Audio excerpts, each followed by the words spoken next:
எரிவாயு தட்டுப்பாடு விவகாரம் தொடர்பாக பிரதமருக்கு முதலமைச்சர் கடிதம் எழுதியுள்ளார். இன்று காலை தலைமைச் செயலகத்தில் ஆலோசனை மேற்கொண்ட நிலையில் இந்த கடிதம் தற்போது எழுதப்பட்டுள்ளது. கூடுதல் விவரங்களை நம்முடைய சிறப்பு செய்தியாளர் அபினேஷிடம் கேட்கலாம். அபினேஷ், இந்த கடிதத்தில் என்ன விஷயங்களை வலியுறுத்தியிருக்கிறார் முதலமைச்சர்?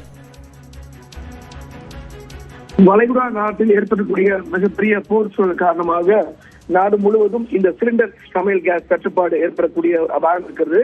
இது தொடர்பாக தமிழ்நாட்டில் முதலமைச்சர் மு.க.ஸ்டாலின் தலைமையில தற்போது ஒரு ஆலோசனை கூட்டம் என்பது நடைபெற்று முடிந்திருக்கிறது.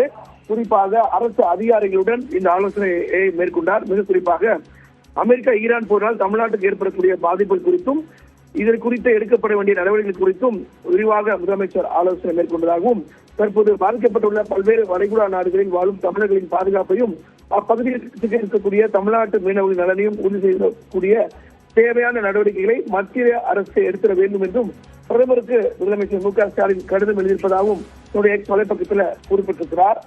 அதே போல இந்த போரால் ஏற்பட்டுள்ள எரிவாயு தட்டுப்பாட்டினால் பொதுமக்களுக்கு வணிக நிறுவனங்களும் தமிழ்நாட்டின் குறு சிறு மற்றும் நடுத்தர தொழிற்சாலைகளுக்கும் எந்த விதத்திலும் பாதிப்புகள் ஏற்படாமல் இருப்பதை மத்திய அரசு உறுதி செய்ய வேண்டும் என்றும் அந்த கடிதத்தில் குறிப்பிட்டிருப்பதாக முதலமைச்சர் குறிப்பிட்டிருக்கிறார்.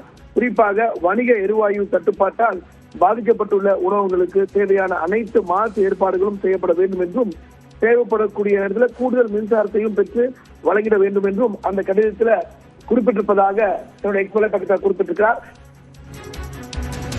விரிவான விவரங்களுக்கு நன்றி அபினேஷ்.